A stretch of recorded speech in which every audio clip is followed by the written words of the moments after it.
Alright, shalom. This is Brother Kazak from the GMS Mississippi camp, and today I'm going to get into a lesson entitled, Why did Columbus bring Hebrew interpreters? Why did Columbus bring Hebrew interpreters? And this is the question I'm posing to you scoffers out there that say that the Native Americans and so-called Latinos are not Israelites. Alright?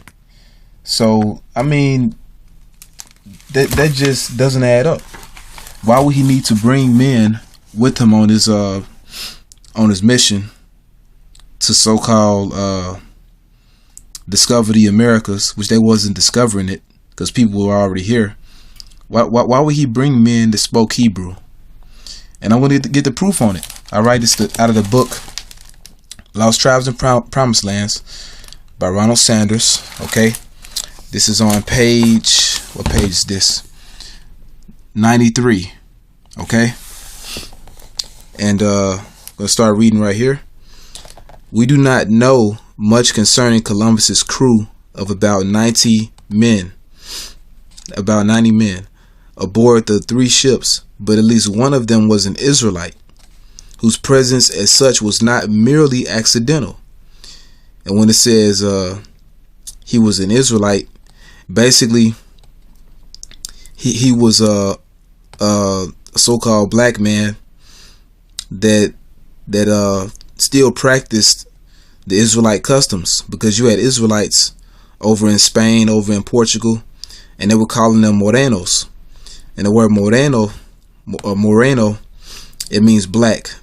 But those were the men that still knew they were Israelites, because you had Moors and you had Morenos. The Morenos, if I'm pronouncing it correctly, those were the men that they called them Christians, but they were Israelites. They knew that they were Israelites and they called themselves Israelites. But you had the Moors; those were Israelites that practiced Islam. So you see a lot of Moorish Negroes today. It's the same thing. But this dude, he knew he was an Israelite. Okay, and I'm reading on. It says this was Luis de Torres, a convert of possibly only that year, who had once held a position with the governor of Murcia. He was said to have known Hebrew, Aramaic, and some Arabic. So, hey man, that's plain. He knew Hebrew. So he was an interpreter for Columbus.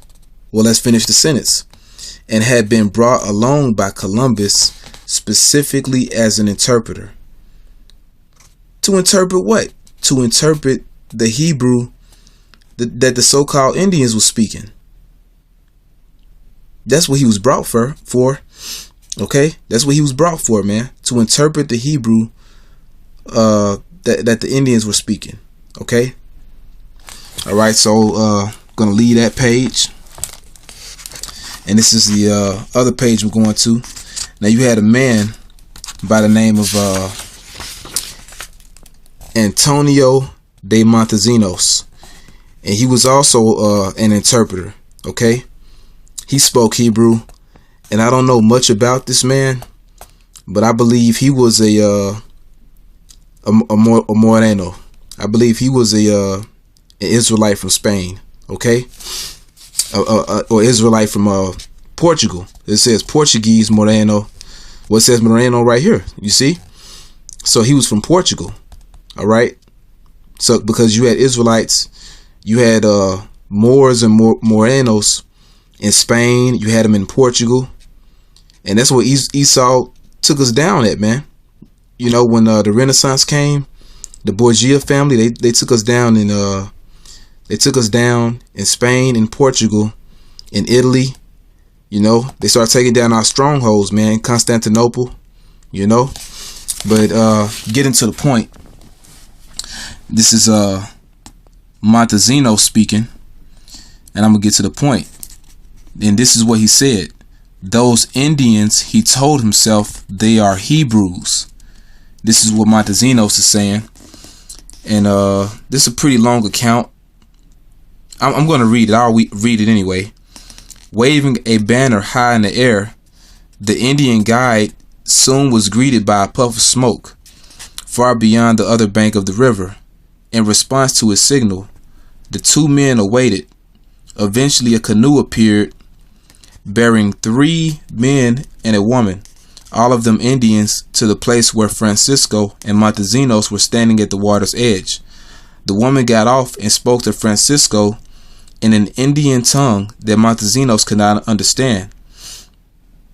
So Montesinos, he spoke Hebrew, but the Indians, they spoke a broken dialect of Hebrew. You know, they spoke a different dialect. Although he could perceive that he was being identified in the conversation. She then turned to her male companions to explain the situation. Upon hearing her words, they rose, went over to Montesinos, and to his utter astonishment, because he was amazed at this, said, Shema Yisrael, Adonai Eloheinu, Adonai Yehod, Hear, O Israel, the Lord our God, the Lord is one. They had recited in Hebrew the fundamental credo of Judaism. Now, this is Yiddish.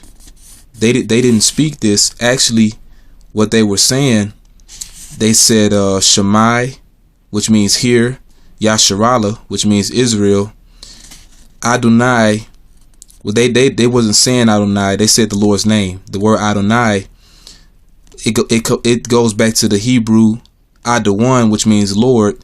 They didn't call him Lord. They said his name, Yahawah. So they would say Shema Yasharallah Yahawah, which is the Lord's name, the Most High's name, He to be.